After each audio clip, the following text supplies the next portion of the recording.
Fala, torcida que canta e vibra, um excelente sábado, um bom final de semana. Estamos aqui trazendo mais um vídeo no canal com essas últimas informações aí do Verdão, que joga neste domingo contra a equipe do São Paulo no Morumbi às 16 horas. Estou trazendo um corte com essas últimas informações dessa preparação do Palmeiras, que está nessa perseguição ao Flamengo, só depende de si para assumir a liderança do campeonato. Além disso, mais informações sobre a provável escalação, que deve ser a mesma que jogou contra o Vasco no meio de semana. Enfim, se inscreva no canal, deixa seu like, se quiser deixar a opinião de vocês aí nos comentários. E vamos aí com o vídeo. Já é de volta falando novamente sobre o choque rei, o clássico entre São Paulo e Palmeiras. A Amanda Barbosa já falou do time do Hernan Crespo e agora ela volta aqui no telão para falar do visitante, a equipe do Abel Ferreira. E o Palmeiras sem problemas para esse jogo, né, Amanda? Oi, Joana. Boa tarde de novo. Boa tarde para todos. É isso, tá? Chega mais tranquilo, né, para essa partida a equipe do Palmeiras. Não deve ter surpresas no time que vai enfrentar o São Paulo amanhã. A tendência é que a escalação seja a mesma da equipe que venceu o Vasco. Então a gente lembra que essa escalação traz o Giai, né, até porque o Kelvin ainda não tá 100% recuperado do trauma no pé. E traz também o Veiga na vaga do Lucas Evangelista, que teve ali um rompimento de tendão na coxa, passou por uma cirurgia e deve perder o restante dessa temporada. Dessa forma, o Palmeiras pode vir a campo com o Everton, Giai, Gustavo Gomes, Murilo e Piquerez, Aníbal Moreno, Andréas Pereira, Rafael Veiga e Felipe Anderson, Flaco Lopes e Vitor Roque. Palmeiras que vem numa sequência muito boa, né, no que diz respeito a Libertadores, com a classificação, também no Campeonato Brasileiro. Teve uma derrota ali para o Bahia, mas de forma geral a sequência é boa. O time assumiu a segunda posição na última rodada, está mais próximo do Flamengo. A gente lembra que tem uma partida a menos, né, que o líder do campeonato, então todos os jogos são importantes para o Palmeiras nessa luta pela liderança do Brasileiro, Joana. Exatamente, Mandiam. Obrigada pelas informações. E o Palmeiras conta com a inspiração de Flaco Roque para conseguir uma vitória amanhã. Os do Palmeiras no ano, 34 foram desses dois aí, mais de um terço. Contando assistência também, eles participaram de quase metade dos gols. De tanto que a gente tem falado em Flaco Roque, talvez você tenha a impressão de que faz muito tempo que essa parceria começou, ou de que a gente precisa voltar nos arquivos mais antigos para falar do início deles. Mas hoje eu tô aqui para te contar que faz só 10 jogos dessa dupla titular e que foi uma descoberta quase sem querer. Calma lá que você sabe que ele sempre tem um plano, né? Não acredito em fórmulas mágicas e que acredito que o processo de treino e evolução de uma equipa é um processo inacabado. A primeira vez que eles apareceram juntos foi no segundo tempo contra o Ceará. O Palmeiras estava perdendo em casa e vinha da eliminação para o Corinthians na Copa do Brasil. E o Abel ainda não tinha achado uma solução para a saída do Estevão. Ali foram só 28 minutos. Mas os dois gols que deram a vitória para o Palmeiras, um do Flaco e um do Roque, saíram quando a dupla estava em campo. Seguinte, pela Libertadores, eles tiveram a primeira chance juntos no time titular. E aí, 2 gols do Flaco, um do Vitor Roque e um elogio tímido. É mais uma opção que eu tenho. Não quer dizer que vamos jogar sempre assim, mas é mais uma opção. Mas depois disso não deu nem para pensar em um time titular sem os dois ali na frente. Eu tenho gostado muito da participação do Flaco, jogando um pouquinho mais de trás. Ele tem a qualidade do passe de profundidade, ele tem a qualidade de infiltração e encontrando todos os movimentos do Vitor Roque. Ele ataca muito bem os espaços, ele tem as diagonais curtas, tem a facilidade de trabalhar com as duas pernas. Então isso facilita demais o trabalho de quem está jogando por trás para encontrar esses movimentos do Roque. Flaco tem 1,90 m, é mais alto e muito ágil. Já Vitor Roque mede 1,72 m, mas vence a marcação todinha na força física e na qualidade do chute. Uma dupla muito jovem, com características diferentes. A minha função é exatamente essa, é perceber as dinâmicas da nossa equipa, ir à procura das melhores soluções para cada jogo. O Palmeiras quer continuar nessa boa sequência e colocar ainda mais pressão no time do Flamengo. Os dois jogam fora de casa, o jogo talvez mais difícil seja do Palmeiras por ser um clássico, mas como eu disse, na temporada o Palmeiras vem batendo aí no time do São Paulo e vem sendo, o time que vem incomodando muito jogando fora de casa. A gente viu na matéria do Rosenberg que só perdeu 2 partidas no campeonato, então de fato é um visitante que incomoda muito. Vamos ver como é que vai ser esse desempenho aqui na casa do São Paulo. Vai ser um jogo daqueles pra gente ficar de olho, um jogo tenso, Calinca, porque os dois estão querendo esses 3 pontos do São Paulo para continuar nessa caminhada, para sair de um final de temporada depressivo e o Palmeiras querendo esses 3 pontos para manter esse desempenho fora de casa, continuar sendo o maior pontuador do segundo turno e falar pro Mengão, ó, se cuida não pra você ver. Fica de olho aberto. Ó, o São Paulo 5 pontos a menos que o Botafogo e 2 pontos a menos que o Bahia. Ou seja, é muito importante conseguir vale esses demais. 3 pontos agora para de fato subir ali na tabela e conseguir, né, um bom lugar para as competições para 2026. É isso. Rapidinho, então, as prováveis escalações. Do São Paulo, Rafael Arboleda, Sabino e Luiz Gustavo, ainda improvisado como zagueiro. Cédric, Bobadilha, Pablo Maia e Rodriguinho. Talvez possa voltar o Oscar. Enzo Dias, Ferreira e Luciano. Do Palmeiras, o Everton, Giai, Gustavo Gomes, Murilo, Piquerez.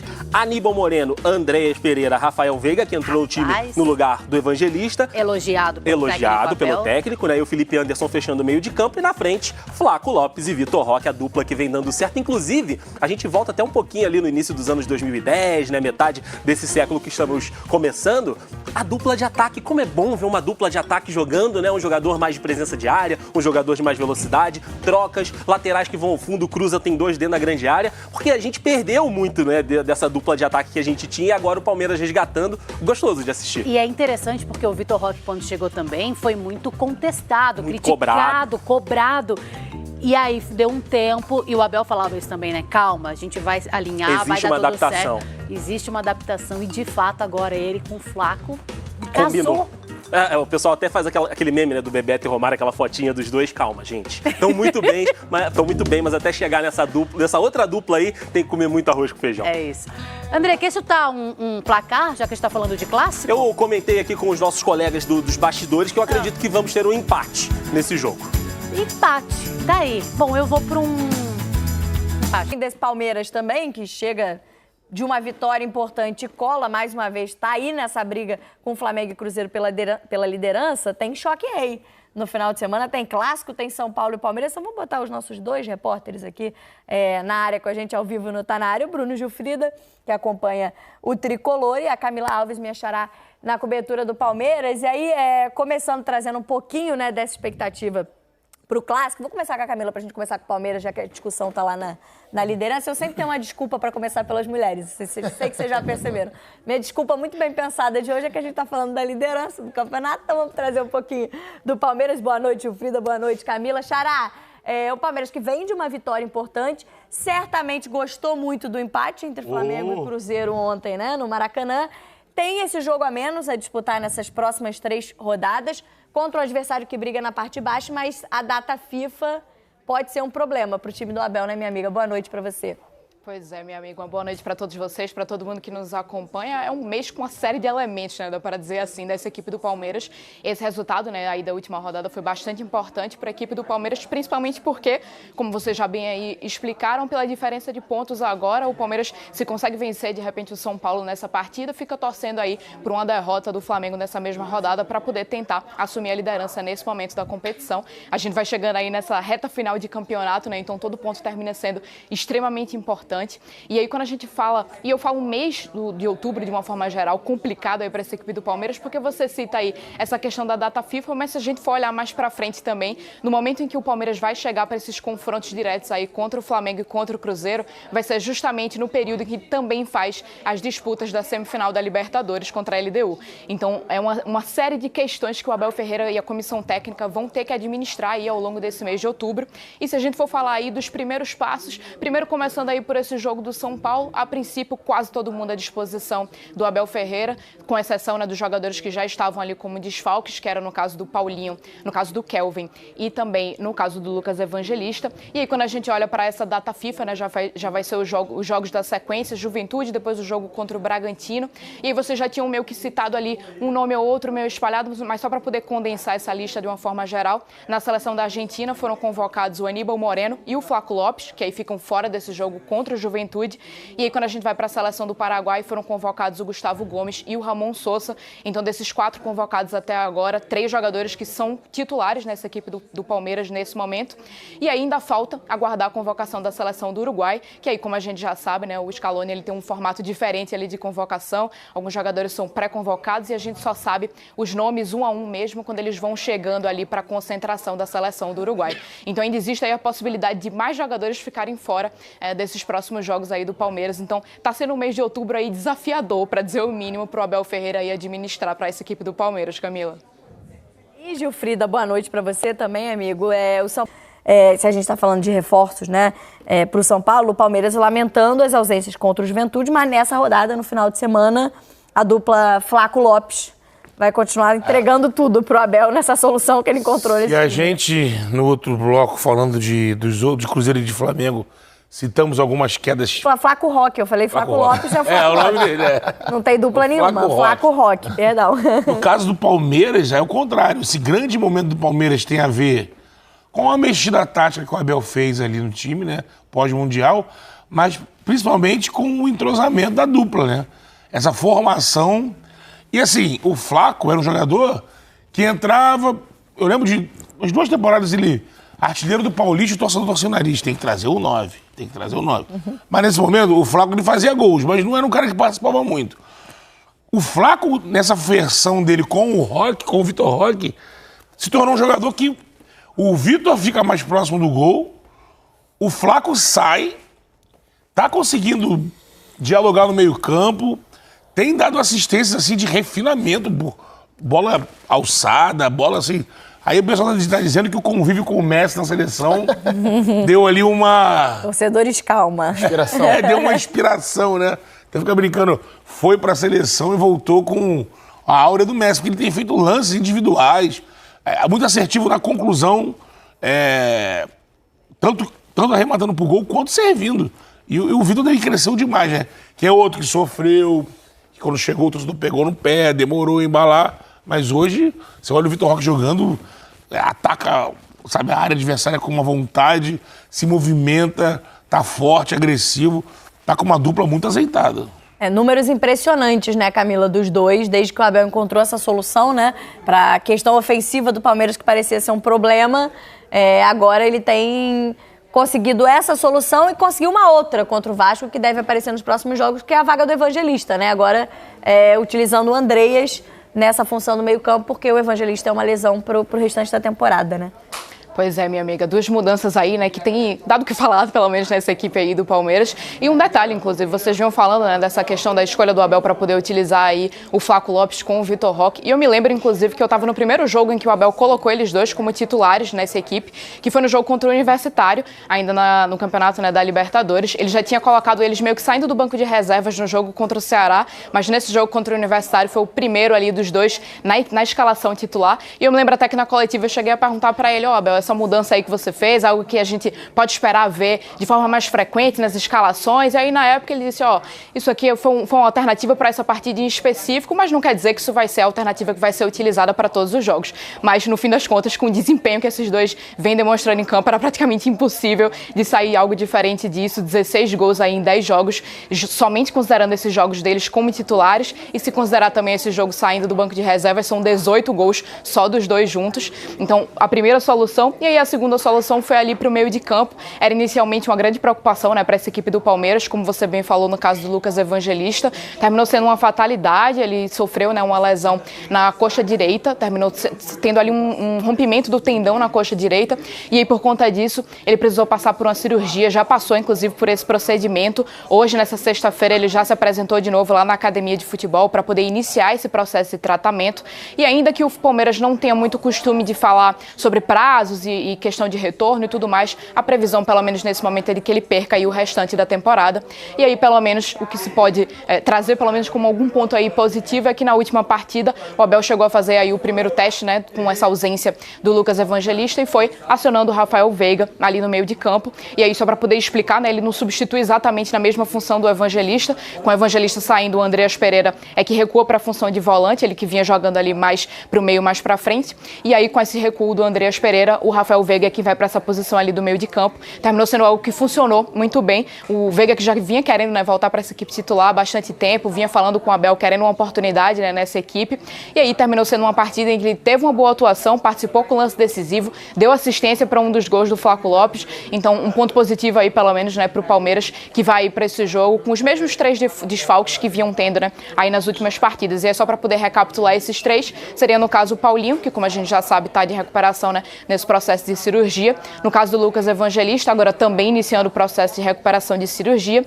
E hoje o Palmeiras deu mais uma atualização no caso do Kelvin, que vinha sendo, né, o lateral direito titular dessa equipe do Palmeiras, mas ele sofreu um trauma no pé e aí já vinha como desfalque nessas últimas partidas. Acredito que é possível que ele continue como desfalque nessa partida para o fim de semana também, porque hoje a atualização que eles deram foi que ele permaneceu na parte interna ainda da academia de futebol, fazendo ali esses processos de tratamento. Então, como ainda às vezes é preciso esperar ali um processo de transição e de volta aos gramados, a princípio é possível que ele ainda fique fora desse jogo. Então seriam aí esses 3 nomes, as únicas preocupações aí do Abel a princípio para essa partida, Camila. E aí a gente, quando o Palmeiras contrata o Andrés Pereira, né, Coutinho, a gente imaginava um substituto naquele momento pro Richard Rios, que o Palmeiras tinha perdido. Só que o Lucas Evangelista entrou tão bem no time que o Abel encontrou uma outra função importante pro Andrés. Agora ele perde o Lucas e acaba recuando o Andrés para uma função que ele também faz, né? E faz muito bem. Acho que faz até melhor do que a função que ele estava jogando anteriormente. Para mim, a função de 8 é a função que ele faz melhor. O jogo contra o Vargas deixou bem nítido isso, a forma como ele qualifica o passe, né? Ele é um jogador diferente do Lucas. O Lucas tem um passe bom também, mas o Lucas consegue ser mais ágil na movimentação em relação ao Andreas. O Andreas, ele tem mais visão de jogo. As escolhas dele para destinar os passes até as proximidades da área adversária, elas são mais assertivas, né? O Palmeiras que tem jogado muito bem. Se a gente pega os últimos 2 meses do Palmeiras, desde do jogo citado pela Camila contra o Universitário e até um pouco antes, ali no segundo tempo do jogo contra o Ceará, quando ele começa a colocar Flaco e Roca ao mesmo tempo em campo, é impressionante, assim, o nível que o time ganhou. Eu acho que plasticamente, né? A gente olhar assim, a qualidade do jogo, a beleza do jogo, é a melhor versão do Palmeiras desde que o Abel Ferreira assumiu o comando do time. É claro que a gente tem que considerar a qualidade dos jogadores também. Sim. Acho que ele nunca teve um centroavante como o Vitor Roque, ele nunca teve um segundo homem de meio campo como o Andreas, em questão de qualidade técnica. Felipe Anderson. Vai ter uma boa briga, eu acho, agora. O Veiga fez um bom jogo contra o Vasco, mas o Maurício é um jogador que sabe fazer essa função também de meia-direita, de sair da direita para dentro. Acho que vão disputar a posição em algum momento. O Maurício perdeu um pouco de espaço, né, nesse momento, mas... Não só ele, como Facundo, né? Facundo também faz isso, né? Mas acho que o Maurício consegue ser mais meia do que o Facundo, né? O Facundo é mais incisivo, de condução de bola ali. Então é uma equipe que tá dando gosto de ver jogar, assim, de um time que era muito competitivo, muito eficiente, mas que muitas vezes, diante de adversários mais fechados, faltava repertório ofensivo, se tornou uma equipe com um amplo repertório ofensivo. Uma equipe muito interessante de se ver jogar nos últimos 2 meses. Gilfrido. E vou trazer aqui agora mais algumas informações do São Paulo, que é o próximo adversário do Verdão, neste final de semana, domingo, às 16 horas, lá no Morumbi. Estou trazendo aqui agora a classificação atualizada do Brasileiro. O Palmeiras é o segundo colocado, 24 jogos, 52 pontos. O Flamengo é o líder do campeonato, 25 jogos, 55 pontos. O Palmeiras está com um jogo a menos, porém se o Palmeiras vencer esse jogo a menos, se tornará líder do Brasileirão, porque o Flamengo tem 16 vitórias na competição e essa vitória do Palmeiras desse jogo a menos deixará o Verdão com 17 vitórias. Ou seja, o jogo contra o São Paulo para manter ali na cola do Flamengo, se o Flamengo também não ser derrotado nessa rodada pelo Botafogo, mas pelo menos no próximo final de semana, tirando esse jogo atrasado, o Palmeiras pode ser líder do Brasileiro. Já a equipe do São Paulo, 7ª colocação do campeonato, 26 jogos, 38 pontos. Estou trazendo um recorte dos últimos 5 jogos da equipe do São Paulo, e aí está misturado tanto o Brasileirão como o Libertadores. A equipe do São Paulo vindo uma sequência de 4 derrotas consecutivas, mas no último jogo no Brasileirão a equipe venceu o Fortaleza lá no Ceará pelo placar de 2-0, que lhe deu um ânimo para encarar esse clássico. Então o Verdão tem que abrir o olho, porque é um jogo difícil que vai ser lá no Morumbi. Estou trazendo um recorte dos últimos 5 jogos entre Palmeiras e São Paulo. Desses jogos está englobado tanto o Brasileirão como o Campeonato Paulista. Desses últimos 5 jogos são 3 vitórias do Palmeiras e 2 empates. A última vitória do São Paulo em cima do Palmeiras foi na temporada de 2023, na Copa do Brasil, onde o Verdão foi eliminado. Enfim, jogo importantíssimo para o Verdão. Lembrando que o Verdão jogando no Morumbi, historicamente, são jogos bem complicados. O Palmeiras não atua bem jogando lá, mas enfim, é muito importante vencer esse jogo, porque o Palmeiras agora só depende de si e o São Paulo não vem numa fase muito boa, apesar da vitória no último jogo contra a equipe do Fortaleza. Enfim, se inscreva no canal, deixa seu like, se quiser deixar a opinião de vocês aí nos comentários e até o próximo vídeo. Valeu, avante palestra!